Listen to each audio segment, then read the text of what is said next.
Are you sharing your screen? Yes, I'm sharing my screen. Can you see my screen? Okay. Yeah, I can. Yeah. So welcome to session number 17 of our EC payroll learning journey. And in the last session, we have covered the declustering, payroll declustering results and how to see those declustering results. Okay. So that we have seen in today's session, we'll be focusing on PCC background jobs. So what are this is a one-time setup again. So like what are the set of things we'll be doing whenever you're setting up this? There are key 12 steps. What are the, whenever you're setting up this payroll control center background jobs, and we would like to go through step-by-step process. The first step, whenever there is a key transaction for this, which is popularly known as the admin transaction report as well, okay, which you can access from your SAPG access, and the transaction code for is PYC underscore ADM underscore transaction. Okay. This is the transaction code which will be navigating us to the admin transaction report. So once you go to the transaction, there you will be having your the second step basically we're talking about your maintaining the username. So you have to maintain whatever the username you will be using, the person who is responsible for handling these background jobs. It may happen the payroll control center administrator, super administrator, he will be responsible for that. And for that we have as a requirement, there are some specific authorization object. Okay, so there are two authorization object you must have access.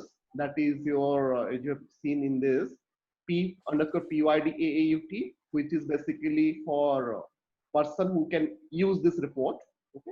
And second one is who is allowed to schedule a job. Okay. So the second one is a batch job authorization object. So this authorization object, both this authorization object, you must have access to this authorization object. Yeah, that is a thing. Any questions here? Very simple to understand, nothing much. No, this is good, but this transaction is just for Hmm. scheduling the background jobs for PCC, right? Yes, this is just for your scheduling the background jobs.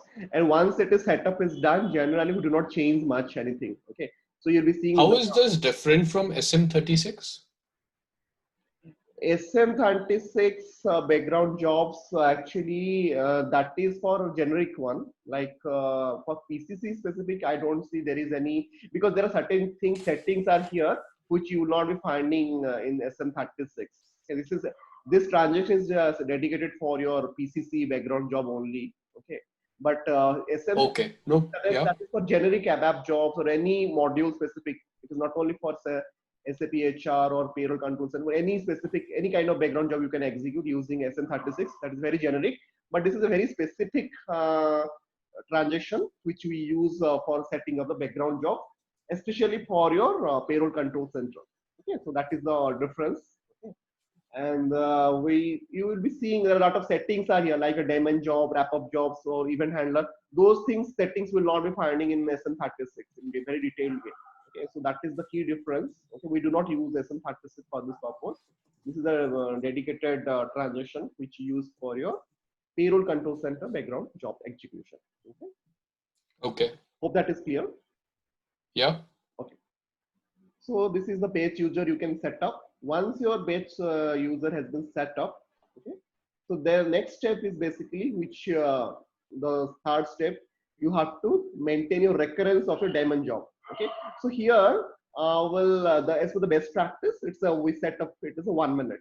Okay, that's a 1 minute, and whenever you're setting up, so you have to tick this busy waiting. So why this busy waiting? Any guess why we tick this busy waiting? no, Okay, so what happened? So whenever you are running your front-end transaction in like in the payroll control center, that is your say you are running a simulation payroll run or you are running a actual production payroll run. Okay, so that whenever you're executing that job, okay, so this is a really particular transaction. So after running the transaction, okay, so if you type, suppose it took some time, okay, so then automatically system will keep that transaction busy and it will, because it, due to some reason it is not running, then after 1 minute again it will start running. This is a concept of your recurrence. So this is every 1 minute, and busy waiting means actually every 1 minute it will just start that.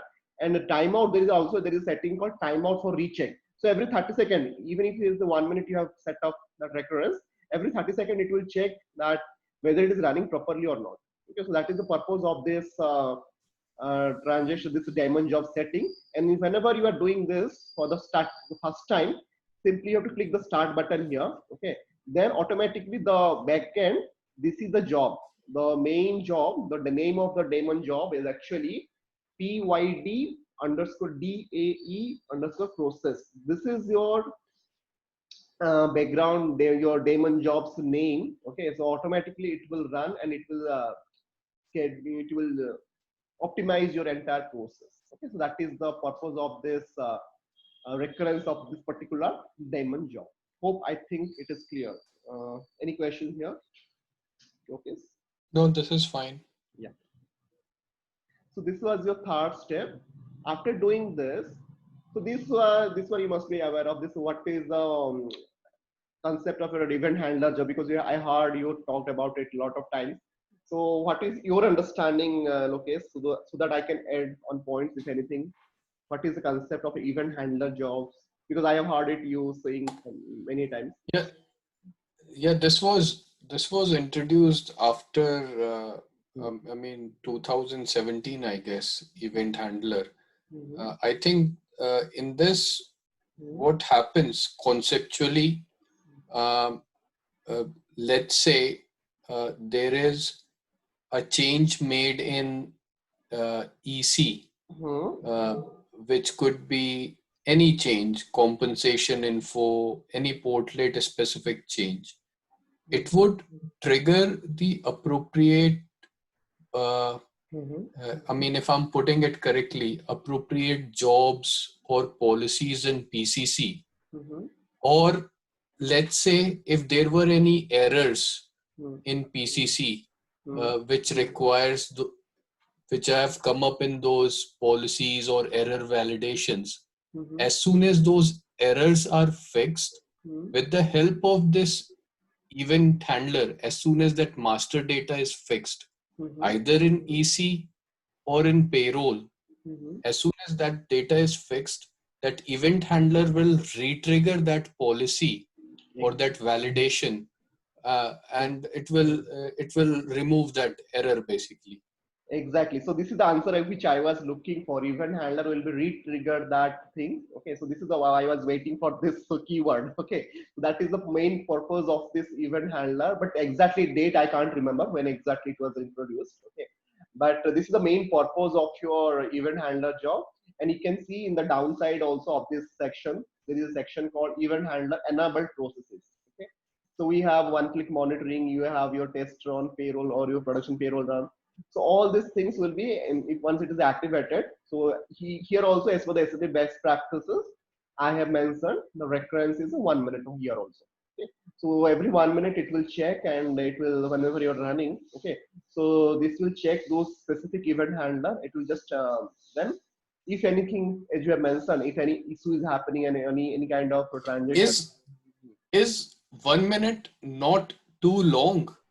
I mean, 60 seconds are too long, isn't it? Let's say I have fixed that error,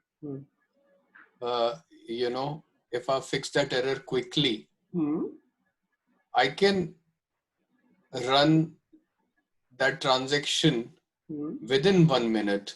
So should this not be reduced to 15 seconds? I tried it, but actually I will see the system, because what I have seen less than 1 minute.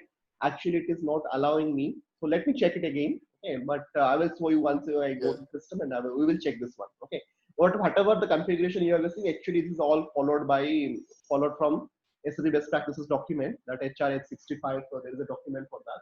So I followed that document only. So all the screenshots and all I have taken. So this one I'm just making a note of it. We will check it. I think 0.5 minutes it was not allowing me to do that. Okay. So we will check it in the system. Okay. So I'm just making a note of it. Event handler, we will check whether less than 1 minute is permitting or not. We'll check this. So this is the next step. And after doing this, you have to maintain your recurrence of your regular wrap-up jobs. So there will be set of wrap-up jobs. Okay, like there are specific wrap-up reports, like event handler reorganization. So actually, it is on the top of your event handler job, which will be helping you streamlining all this. okay, on an entire process. Okay, like there are some shadow jobs, there are some okay, suppose there are some expired sessions. Okay, so you do not have to go and manually delete those expired sessions. There is a specific wrap up reports, okay, which is known as a PYD underscore delete underscore expired sessions, which will be helping you in the wrapping up those deleting those expired sessions. In this way, the entire health condition of your entire this background jobs, it will be maintained. Okay, so it will So how optimize. often do you have to run these 5 reports? So this one I have in the as I was mentioning here, I have scheduled it 1 hour. Okay, the recurrence actually it is hourly Okay, basis. so they will run on its own in the background. They will Exactly. delete the expired sessions after every 1 hour. Exactly. So this is the kind of, you can say, it's a housekeeping activities. Okay, this is a Okay. housekeeping of. Okay. What are these other reports for? Last report is very evident from the name, Uh, delete expired sessions.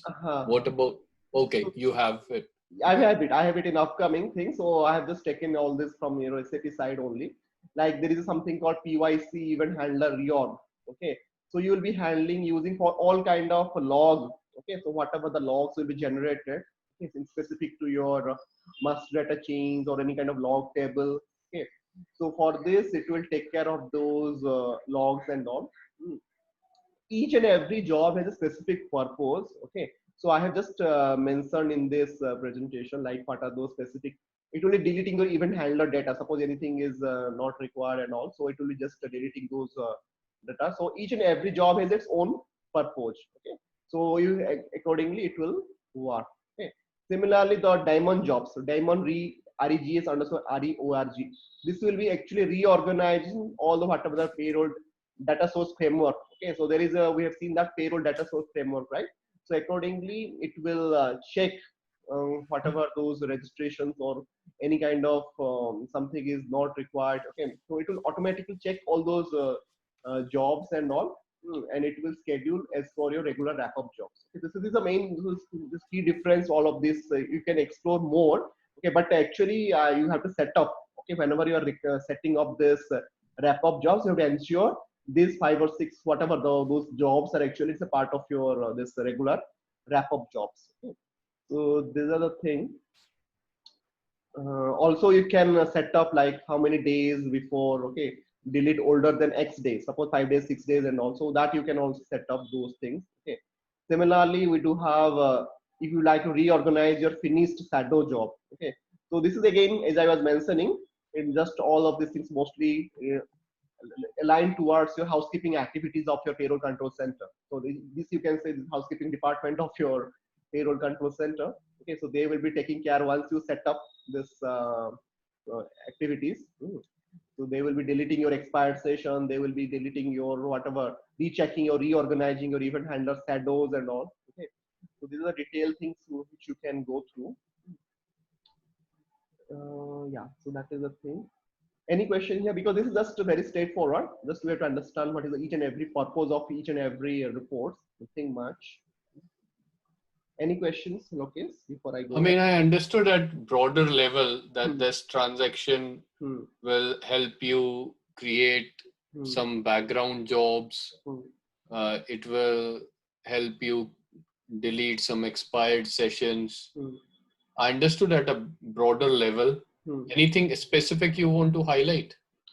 Specific, even I have not gone through details about all this report, and but from an optimization point of view, process optimization, from a payroll control center optimization point of view, if this is a one-time activity, once you set up, I think you do not have to look back into it. Automatically, system will take care. So How once, would you hmm. how would you define a demon job? What's a demon job? Okay, so demand job actually, so it is a background job you can say, okay, which will be helping you, and whenever you are running a particular program in the payroll control center, so whenever your base program is running, so this in the backend it will try to, it will be kind of a master. You can see there are 3 types of jobs here, right? Daemon jobs, event handler jobs, and wrap up jobs. Daemon jobs actually it will be leading the entire whatever the jobs are handled in Are your. you are you ringing me? No. I'm getting a call from, I guess, the same guy who had organized our sessions. Is he trying to call me now? you just try to speak to him, and I will just pause my recording. He's again texting me UK payrolls, So what I which was understood, so what I common enemy. so what I understood from my overall understanding of this handling of all the jobs, actually, Daemon jobs, actually it leads your entire payroll control center, batch housekeeping activities. Okay, so that is from an understanding. By definition, it can be different. So it will be just, if you say by definition, it will say it is a backend job which will be leading your entire recurrence of your all of those jobs.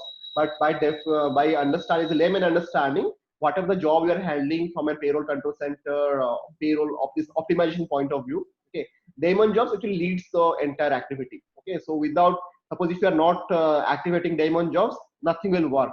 Okay, so your payroll control center, that from an front end, if you start doing a simulation, it will not proceed to the next step without the Daemon job. Okay, so Daemon job actually it will be helping to the front end. Part of the jobs will be running in the front end. It will be helping to start all those activities. Without this, it will not be running anything. Okay, so I have also experimented this thing. I stopped using Daemon jobs, and I started again running the payroll simulations, all those in the front end. It never worked. Okay, so this is a must have whenever you are scheduling this kind of. This is just an overall understanding of the Daemon jobs. I think it is. I was able to explain you in a clear way. Okay. No, that's fine. Yeah. I think this one, how much matter I'll forget. I mean, Yeah. I'll have to do some more reading on these topics. I Yeah. will take you through. I will, after this, we finish this slides, I will take you through where exactly you have to read it through. And also, there is an exercises which I have explained here. There is a handbook. Also, it is a part of that 3,400 pages document which I've shared with you. It is also there. The page number I'll be telling, which exactly you have to refer. So, yeah. So next one is, after doing this, so you have to maintain user list for master data. Like the person who will be, whenever you're running this kind of job, still who will be able to maintain your master data and all. Okay, that user ID you need to mention here. So that is the thing here, maintain user list for this master data. So this is here. So these are some of those relations which I have given. But is master data not going to maintain through EC, through replication? No. This master data actually is meant for the, it's a different purpose. So username, whichever you are going to mention, this is only one user ID will be mentioning. Okay, one or two. The person, that payroll control record, whenever it is in your different status, you will not be able to permitted in your on-premise. Suppose it's released for payroll, you will not be permitted for maintaining those master data. But if you like to have some exceptions, that exceptions can be maintained here. The person whose user ID will be mentioned here, even if the payroll control record is in your release for payroll, still he can maintain specific master. Okay, that's important. I mean, this is from that point of view, this is important. Okay, so that is the one or two username you can mention here. So basically, the super administrator who will be taking care of this. Okay, so that you can maintain here. That is the main purpose of it. And this entire thing, whatever you are seeing here, actually this is a different framework. This is a business process model, SAP's framework. So you can this is nothing important for your payroll control center point of view. You will not be finding this in your guide as well. So this is just from a technical understanding point of view. SAP uses, there is a process model called SAP MYDON. So all this in the backend from a product perspective, they use this process model for configuring setting of this say this HR process workbench and all. So all these things you'll be finding here. Okay, nothing much. Okay. So once it is done, the general settings and this database access option, again, this is the standard. You have to always use join in SQL, the default one. Okay, this is the database access option. We use it. And the general settings you can mention like what is, whenever you're downloading anything, what is the maximum number of rows, okay, in your Excel, like you're downloading a report in a specific to your payroll, any kind of payrolls related. Okay, so those file size you can mention, those Excel download. This is just a generic setting, nothing much here. Whether you are allowing attachment and also all these things you can maintain in the general setting. And regarding the team configurations, So if you are planning to set up a team configuration, mostly in the larger organization, having more than employee headcount 2000 plus. So generally they have multiple people in the team size that you can set up here. So in case any kind of lock is happening, then automatically this you can delete those those locks and all. Okay? So that is the main purpose of this configurations, deleting the team configuration lock entry. Similarly, we do have similar entries for policy and processes. Okay? Any kind of lock is happening, so this will take care of those maintaining your specific lock and all. So this is overall, and so this is how if it is not activated automatically. This is from another system I have taken a screenshot. Initially, it will be a traffic signal. All this will be a kind of a red and all. As soon as you configure all those things, it will be green. So we have to ensure always these things are green always. Okay. So these are the all things. Nothing much here. Can I ask one quick definition you mentioned the other day? Just give a short definition of policy and a process. What's the difference? Very quick definition. Okay, sure. So policies are nothing but it's a set of validation rule. Okay. So when I say set of validation rule, like it can be like you're in info type 9, bank details are missing. That can be one validation rule. There can be another validation rule, address info type is missing. Okay. So when we combine those kind of set of validations, that we call it as a policy. Okay. So when it comes to process are very straightforward. It can be your simulation, it can run, or it can be production payroll run, or it can be finance posting. Those are specific to a payroll process. Otherwise, it can be also country specific process. Like suppose you are handling payroll for 5 different countries: US, UK, Australia, New Zealand, and India. Okay, so every country will be having their own different process. Like when it comes to simulation payroll run, your production payroll run, you will be having 10 different process because two multiplied by 5 different countries. Okay, so we have to define. So those are actually called processes basically. To as an it means an overall understanding point of view. Hope it is clear, right? Policy and yeah. So yeah, so now we have covered from a system, from a conceptually. Now I'll be taking the system how it has been covered. Let me stop sharing and I will stop recording.